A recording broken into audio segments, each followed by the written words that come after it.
Isang magandang araw sa inyong lahat mga kapatid, mga kababayan. Sumayinyong lahat ang kapayapaan ng Panginoon. Sa lahat po ng mga inabot ng pamamayag na ito, narito po muli ako upang magbahagi ng salita ng Diyos ayon sa katotohanang nasusulat. Ano po? Mga kapatid, mga kababayan, kaya po ako patuloy po na nagpapahayag ng salita ng Diyos sapagkat ito po ang ninanais ko simula pa po nung ako'y makakilala sa Panginoon, na ang nais ko po na ang aking panghahawakan hanggang sa huling hininga ng aking buhay ay ang katotohanan po, sapagat ang lahat na ibinigay ng Diyos na kaalaman, karunungan mula sa kanyang salita ay nararapat po na ibahagi sa lahat ng tao. At maaaring sabihin ng marami na sino ba ako? Hindi po ako nagmamalaki, mga kapatid. Ngunit mga kababayan, ang nais po ng Diyos na ating maalaman ay ang kanyang katotohanan. Marami po kasi ngayon mga nagtuturo, nangangaral. Hindi ko po nakita ang katotohanan sa kanilang pangangaral. Maraming nagtuturo, nangangaral, na nagbabasa ng isang talata ng Biblia. Tapos gumagamit sila ng mga history, dictionary, kung ano-ano, para lang mapatunayan na yung kanila daw relihiyon ay totoo. Mga kapatid, dito po ay ating bulay-bulayin sa ating sarili. Sapagat ang nakasulat po sa Biblia ay sinasabi ayon sa aklat ng Pahayag sa Kapitulo 1 at ang talata ay ikatlong talata. Ang sabi po rito na mapalad ang bumabasa at ang mga nangakikinig at tumutupad ng mga salita ng hula, sapagat ang panahoy malapit na. Kaya yung dapat pong ating maalaman na ating ganapin sa ating buhay, ang ating babasahin at pakikinggan at gaganapin ay yaong mga nakasulat sa hula, yung mga nakasulat sa banal na kasulatan. Hindi po yung kung ano-anong mga sinasabi ng maraming tao. Okay lang po yan kung ang ginagamit na dictionary ay yung nagpapaliwanag kung ano ba ang ibig sabihin ng salita na tinagalog na mula sa salitang Hebro o mula sa salitang Griego, no? Sapagat ang Hebreo ayon sa ating nalaman ay ang original po na manuscript ay Hebreo, yung ating binabasa sa lumang tipan. At ang bagong tipan naman ay nasulat sa original na manuscript ay Griego. Ano po? Ngunit marami po kasi ngayon mga kapatid na mga nagtuturo na lihis po talaga sa nasusulat. No? Pero kung makaangkin sila, sila lang daw ang maliligtas. At marami pang nag-aangkin na hindi na nila kailangang gumawa ng mabuti. Kasi pag gumawa ka ng mabuti, hindi ka maliligtas. Yan ang katuwiran nila. Kasi ang kaligtasan daw ay by faith alone. No?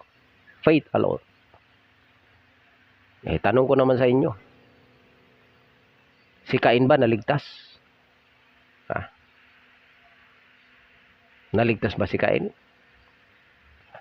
Yung mga tao, katulad ni Judas, palagay nyo, ang gagayahin nyo yung gawaing hindi ayon sa katotohanan, na hindi na kailangan gumawa ng mabuti. Ang kailangan lang ay maghandog ka ng maghandog kay Lord. No? Kaya dito natin makikita, mga kababayan, sa ating panahon ngayon, marami po na mga nagsilitaw sa sanlibutan, na mga nagtuturo, nagpapakilalang kay Kristo, nagpapakilalang sugo, nagpapakilalang propeta. Ngunit ito po ang aral ng Diyos sa ating lahat. Basahin po natin, mga kapatid, itong aklat ng Ecclesiastes, Kapitulo 12. Dito sa aklat ng Ecclesiastes o Mangangaral, Kapitulo 12, talatang 9. No? At bukod dito, sapagat ang mangangaral ay pantas, ay nagpatuloy siya ng pagtuturo ng kaalaman sa bayan.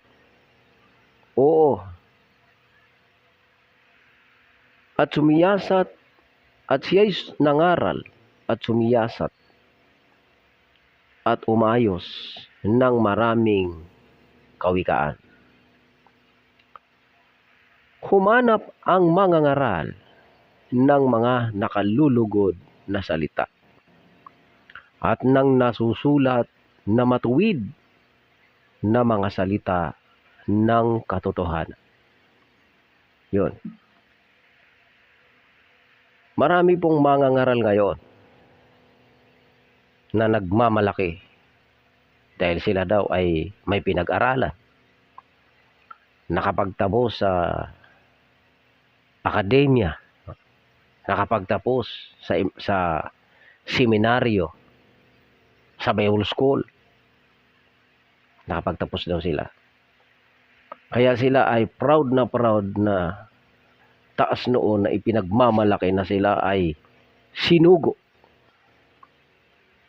Dahil sila daw ay inordinahan bilang pastor. Ngunit ayon po dito, ang tunay na mangangaral na pantas ay nagpatuloy sa pagtuturo ng kaalaman sa bayan.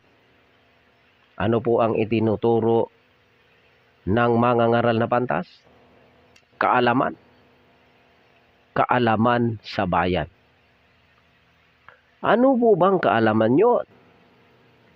Yun po ba'y natutunan sa seminaryo? Yun po ba'y natututunan sa Bible School? Yun po ba'y natututunan sa mga akademya? Sa Immaculada, kung ano-anong mga eskwelahan na mga mararangya, na mga sikat na mga institusyon? Doon ba ang pinagkukuhanan ng mga tunay na mangangaral na pantas?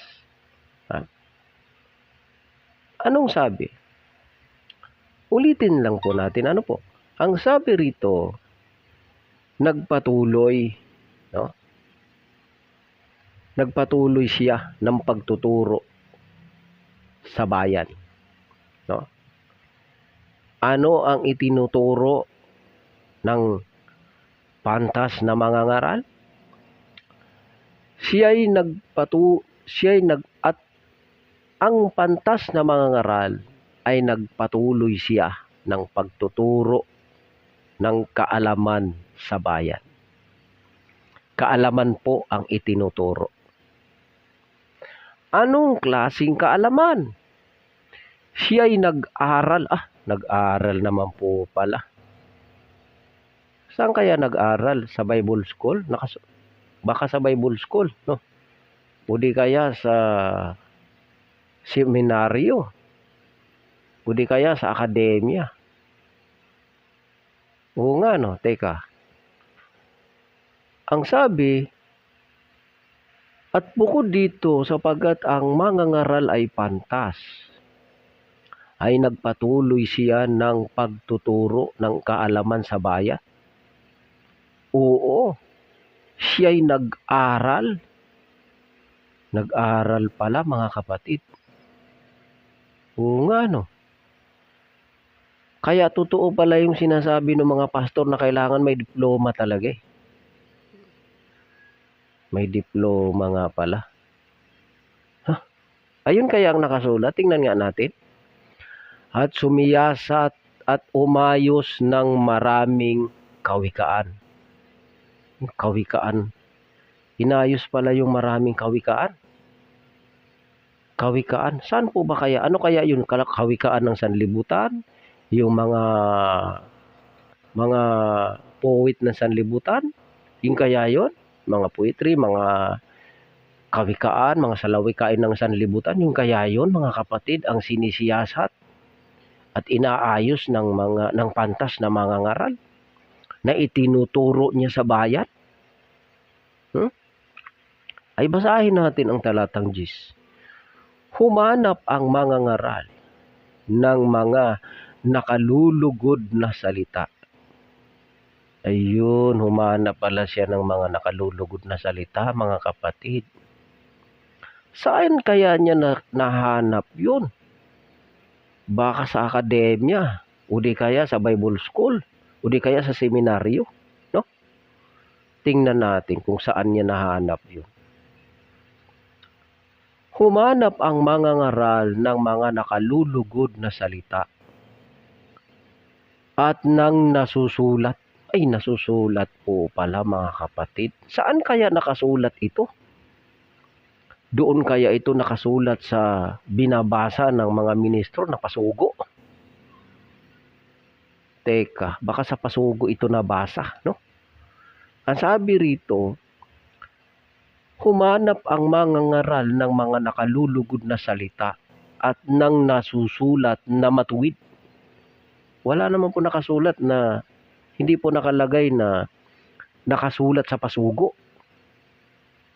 Kundi ang nakasulat, ang wika humanap ang mga ngaral ng mga nakalulugod na salita at nang nasusulat na matuwid na mga salita ng katotohanan.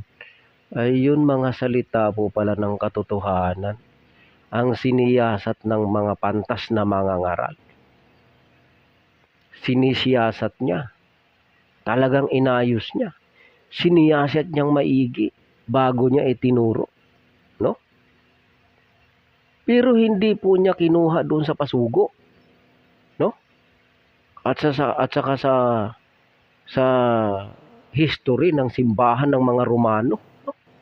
Nahimod-himod sa rebulto ang aral. Hindi niya doon nakita yan. Hindi niya doon nakita kasi ang nasiyasat niya, mga kapatid, ay yung nasusulat na matuwid na mga salita ng katotohanan. Ayun po pala, mga kapatid. Yung binabasa niya, yung kanyang siniyasat na maigi, ay yung nasusulat na salita ng katotohanan. So, ibig sabihin, mga kapatid, yung gawa-gawa ng mga pasugo, no? At saka yung mga libro-libro ng mga nobina, at saka ng mga libro ng mga santo-santo, hindi pala katotohanan. Yung kasi ang katotohanan yung nasusulat na matuwid. Opo. Yung katotohanan, yun po yung nasusulat na matuwid. Ngayon, tingnan po natin, ano po ba yung matuwid na nasusulat na mga salita ng katotohanan? Basahin nga po natin, mga kapatid, dito sa aklat ng Bagong Tipan. Sa Juan, Sa Juan, Kapitulo 17. Basahin po natin, mga kapatid. Para po hindi tayo maloko nito mga sinungaling na mga ngaral na ito. Marami po kasing manloloko ngayon eh. Oh? Marami po mga ngaral na manloloko talaga. Oh? Ang ginagawa lang nagpapakabundat sa kayamanan. kurakot ng kurakot sa mga miyembro. Opo, ganun po sila kahigpit pagdating sa pera. Mayroon pa nga mo pastor dyan eh. Ang sabi niya, kayo mga magnanakaw, ipapahiya ko kayo. Yung mga ikapo, kaya mga anak nyo, turuan nyo na yan. Magbigay ng ikapo.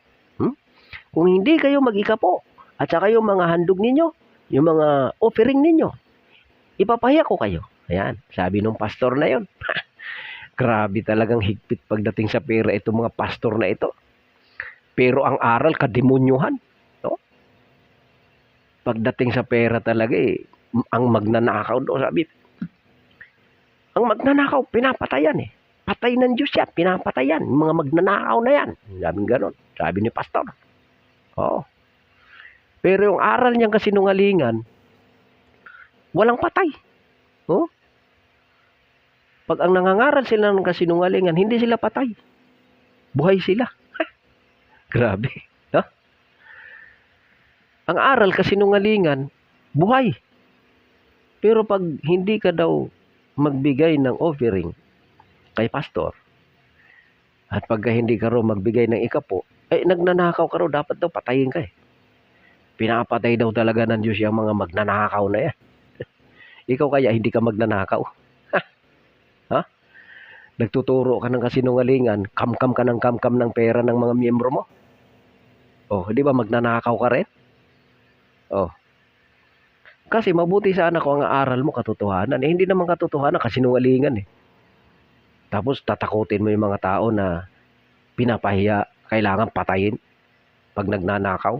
Ikaw magnanakaw ka rin eh. Ang aral mo kasinungalingan eh. Tapos kamkam ka ng kamkam ng pera ng mga miyembro mo eh. O di ba?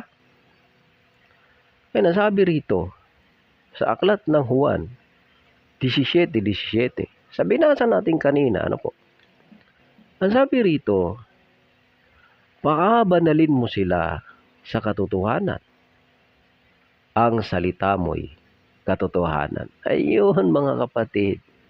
Yung siniyas at ang wika ng mga ngaral na nagtuturo, no? Nagtuturo ng katotohanan ay humisiyasat niya siya. Siya'y sumiyasat ng mga katotohanang nasusulat. No? Nasusulat, mga kapatid. Hindi po aral ng kasinungalingan. Hindi po aral ni ministro.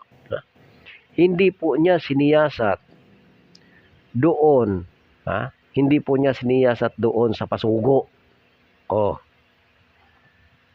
Kasi alam na kung anong laman ng pasugo. Ang laman ng pasugo, kasinungalingan ni Satanas.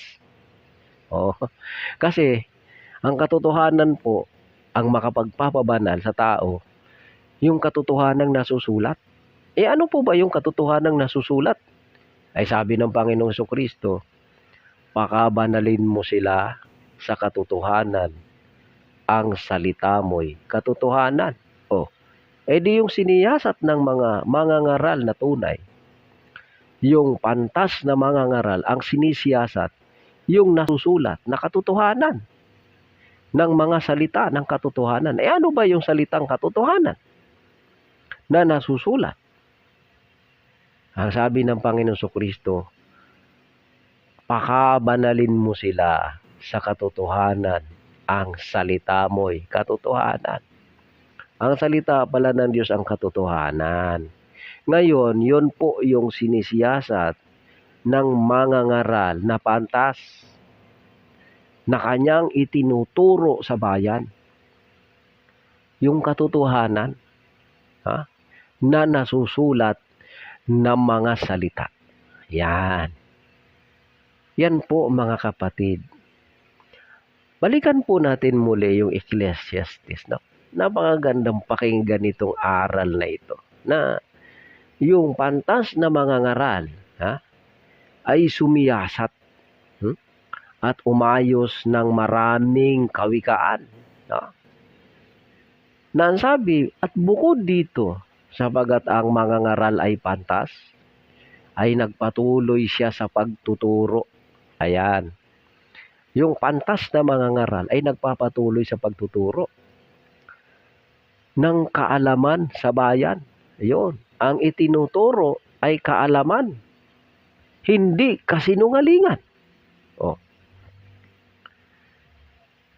Oo, siya ay nag-aral. Nag-aral din. Saan? Sa Bible School? Kasi ang sabi ng mga Hudyo kay Kristo, ang sabi ng mga Hudyo, saan kumuha ng karunungan ang taong ito? Gayong hindi naman nag-aral kailanman. Yan. Kaya isa dito na binabanggit si Kristo eh. Kasi hindi siya nag-aral sa Bible School. Hindi siya nag-aral sa akademya. Hindi siya nag-aral sa universidad. Hindi siya nag-aral sa seminaryo.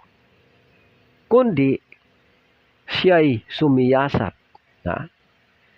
at umayos ng maraming kawikaan.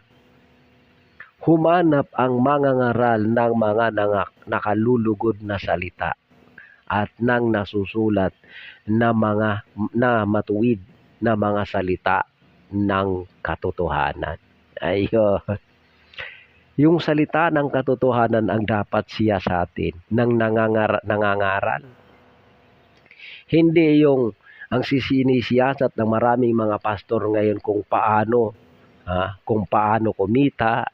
Ano kaya ang sikreto ni pastor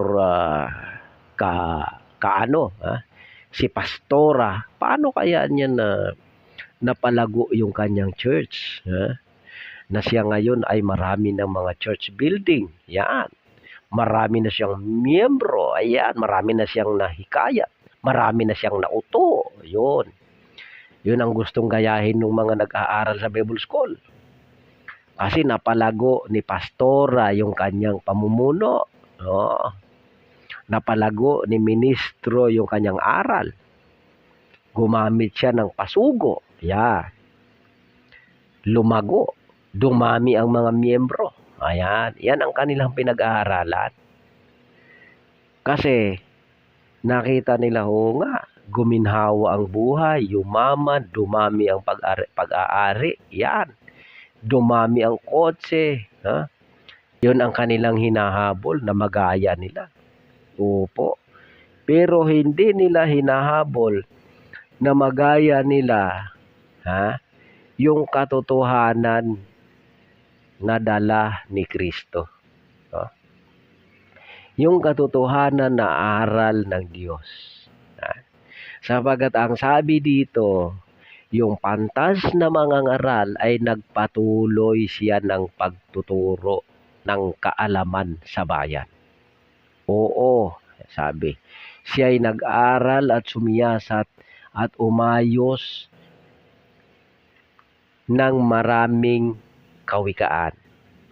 Humanap ang mangangaral ng mga nakalulugod na salita at ng nasusulat na matuwid na mga salita ng katotohanan.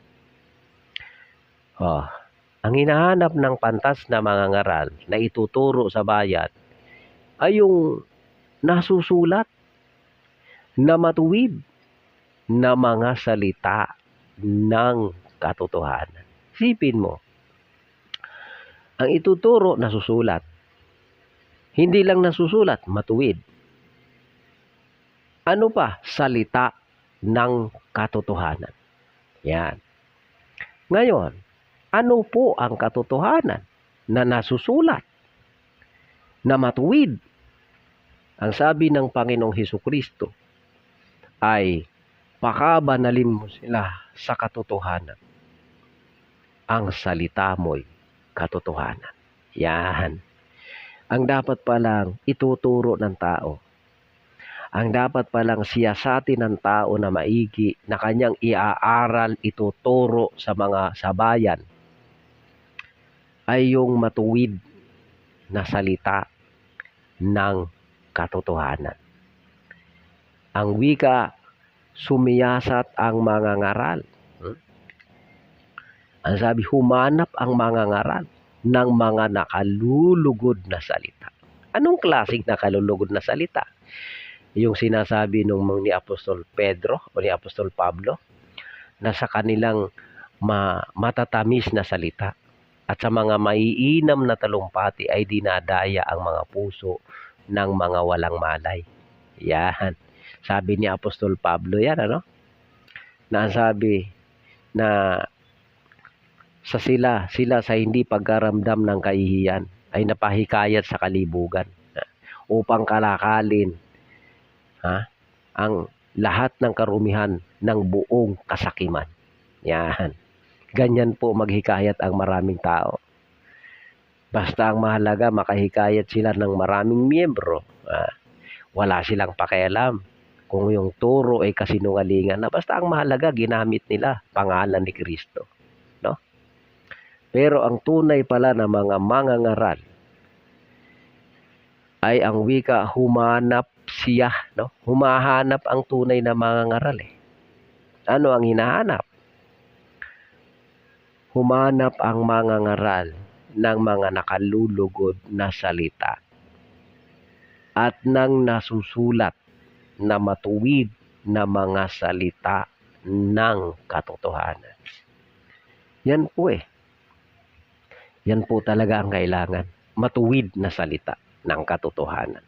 Bakit?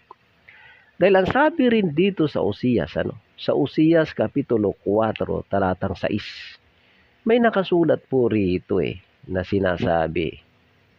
Ang sabi rito, ang aking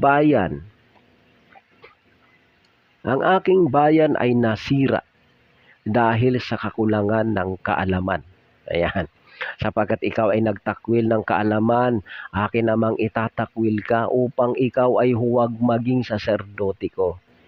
Yamang iyong nilimot ang kautusan ng iyong Diyos, akin namang kalilimutan ang iyong mga anak.